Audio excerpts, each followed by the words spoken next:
Auzu billahi minash shaitanir rajim. Bismillahir rahmanir rahim. Today we will discuss about letter of credit and the discussion related to banking.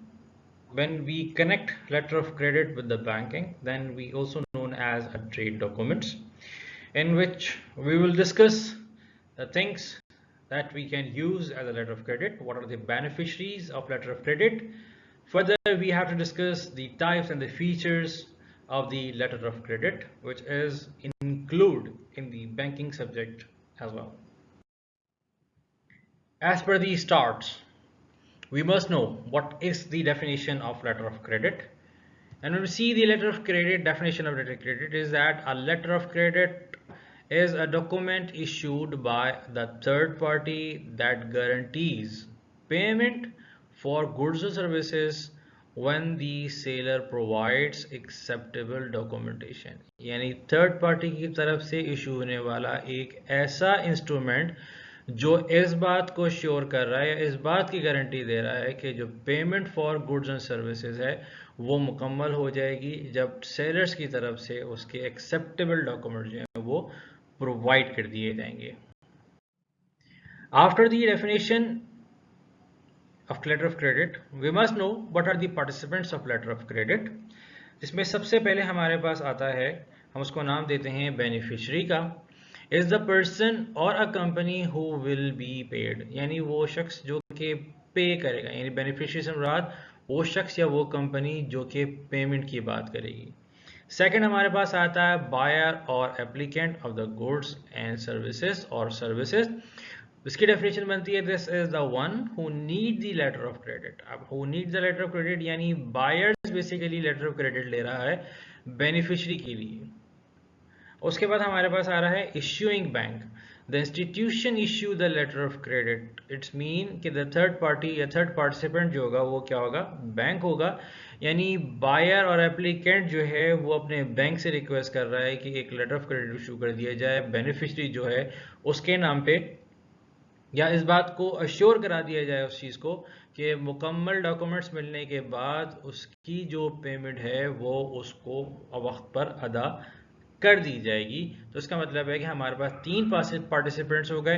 एक हमारे पास beneficiary है, दूसरा buyer और applicant है और तीसरा issuing bank है. अब हम बात करते हैं types and the features of letter of credit.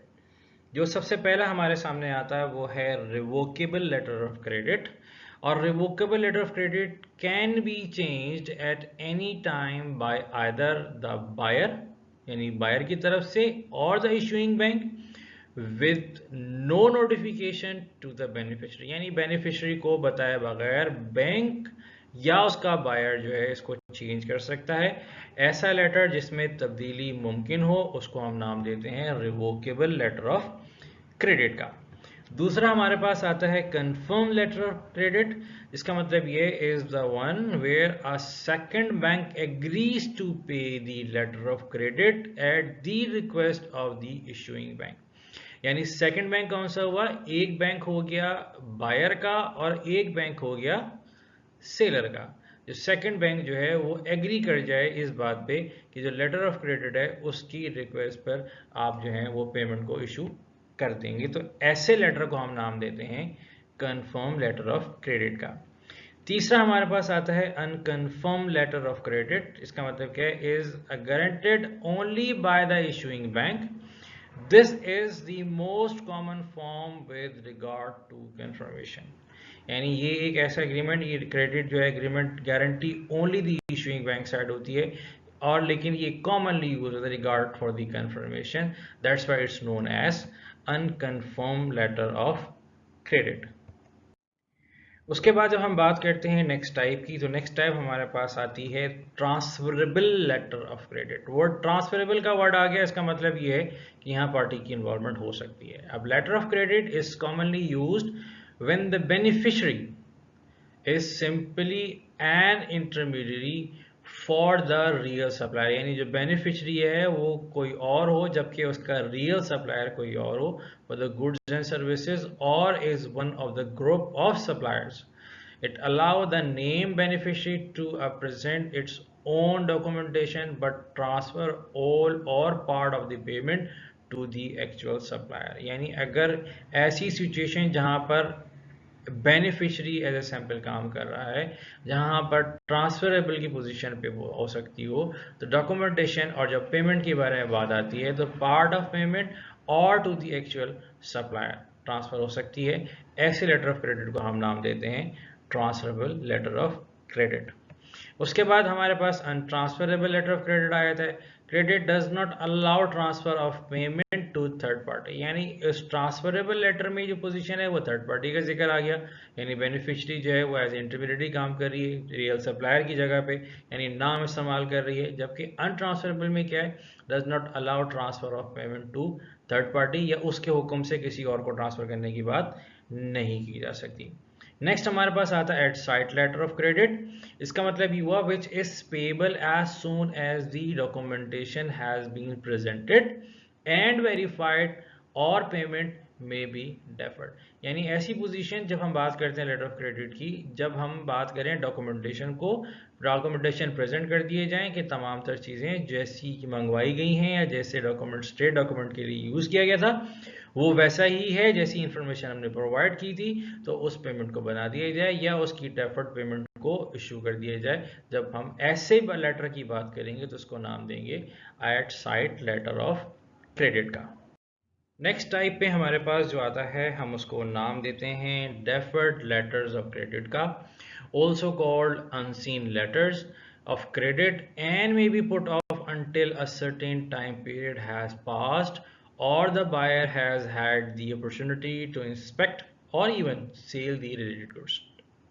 यानी ऐसे लेटर की बात की जाए जिसके अंदर बात कर रहे हैं किस बात की, the buyer has had opportunity to inspect, कि जो चीज़ें मंगाई हैं वैसी ही हैं, और even sell the related goods. जब हम इसकी बात करेंगे तो हम इसको नाम देंगे डेफर लेटर ऑफ क्रेडिट का, और उसको दूसरा नाम हम याद रखें वो हम कहते हैं unseen letter of credit. Next हमारे पास आता है a red clause. A red clause की जब हम बात करते हैं लेटर ऑफ क्रेडिट की, तो allow the beneficiary to receive partial payment before shipping the product or performing these services।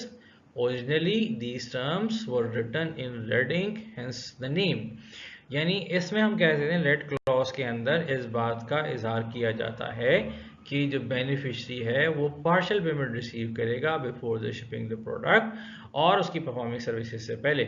और ये जो बात है यानी रिसीविंग पार्शियल पेमेंट का जो जिक्र है, या इस टर्म को हमेशा रेड इंक से लिखा जाता है, और इसके लिखने की वजह से इसी मुनासबत से इसको नाम दिया जाता है red clause letter of credit का। और फाइनली हमारे पास आता है a back to back letter of credit is used in a trade involving an intermediary such as a trading house.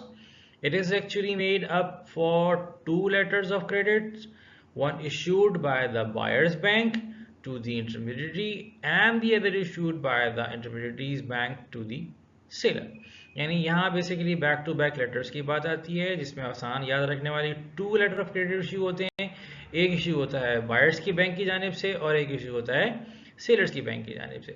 दोनों इस चीज़ को एक्सेप्ट करते हैं, और नॉर्मली इस तरह की सच ट्रेडिंग हाउसेज जो होते हैं वो इसके अंदर इन्वॉल्व होते हैं, या इस तरह की ट्रेड जहां पर बायर और सेलर एक दूसरे को लेटर ऑफ क्रेडिट इशू करते हैं, तो ऐसे लेटर ऑफ क्रेडिट को हम नाम देते हैं a back to back letter of credit. After the types of letter of credit, next we have to know what are the documents required, कि वो कौन कौन से डॉक्यूमेंट्स हैं जिनकी ज़रूरत हमें पड़ती है जब हम बात करते हैं किसकी, लेटर ऑफ क्रेडिट के इशू कराने की। तो सबसे पहले हमारे पास आ जाता है bill of exchange. Bill of exchange हमारे पास, हम इसके बारे में ऑलरेडी पढ़ चुके हैं, ये हमारे क्रेडिट इंस्ट्रूमेंट का एक हिस्सा है जो कि सेल को परफॉर्म करने या बाय परचेजिंग और सेलिंग के फंक्शंस को परफॉर्म करने के बाद जनरेट होता है। उसके बाद हम बात करते हैं इनवॉइसेस की। इनवॉइसेस के बारे में हमने अकाउंटिंग में भी पढ़ा हुआ है, और इनवॉइसेस हमारे पास भी हैं जब यानी सेल प्रोसीड या सेल प्रोसेस प्रोसीड हो जाता है तो इनवॉइस इशू हो जाती है। नेक्स्ट हमारे पास आता है government document such as licence, certificate of origin, inspection certificates, embassy legalisation and the certificates. यानी डॉक्यूमेंट्स कौन कौन से हैं, जिसमें लाइसेंस आपके पास है, सर्टिफिकेट ऑफ ओरिजिन की प्रोडक्ट कहाँ से बिलोंग करती है, इंस्पेक्शन सर्टिफिकेट कि हाँ जी बिल्कुल जो तमाम तर मामलात हैं वो बेहतर अंदाज में है, एम्बेसी लीगलाइजेशन, हाँ जी कंफर्मेशन है इस बात की कि जो चीज़ें ये जो प्रोसेस किया जा रहा है वो लीगलाइज है, और उसके अलावा डिफरेंट सर्टिफिकेट्स जिनका ताल्लुक गवर्नमेंट से भी हो सकता है और जिनका ताल्लुक उस ऑर्गेनाइजेशन के साथ भी हो सकता है। उसके बाद shipping and transport documents such as bill of lading and airway bills, यानी बिल ऑफ लीडिंग हमारे पास मौजूद होना ज़रूरी है। ये भी एक बिल ऑफ एक्सचेंज, ये bill of letter of credit के लिए हमारे पास मौजूद होना इसका ज़रूरी है। और उसके अलावा एयरवे बिल्स कि किस तरीके से उन तमाम चीज़ों को शिफ्ट किया जाएगा। उसके बाद insurance policies and the certificates except cover note. यहाँ पर हम बात करते हैं इंश्योरेंस पॉलिसीज़ की कि किस हवाले से है कि इंश्योरेंस पॉलिसी कहाँ तक की है, खाली मेरीन इंश्योरेंस है, सामान को एक पोर्ट से दूसरे पोर्ट पर ट्रांसफर करने की है, या इंश्योरेंस पॉलिसी के साथ साथ उससे रिलेटेड सर्टिफिकेट्स भी हमारे पास मौजूद होने चाहिए। That's all for the today's video presentation, जिसमें हमने टाइप्स एंड फीचर के साथ साथ डिफरेंट पार्टीज़ के बारे में या पार्टिसिपेंट्स के बारे में भी देखा कि कौन कौन से होते हैं, और उसके अलावा कौन कौन से डॉक्यूमेंट्स जो कि लेटर ऑफ क्रेडिट के लिए ज़रूरी होते हैं या ट्रेड डॉक्यूमेंट्स के लिए कि जिस वक्त हमें लेटर ऑफ क्रेडिट की ज़रूरत होती है कौन कौन से डॉक्यूमेंट्स की ज़रूरत होती है। Thank you very much for watching this video.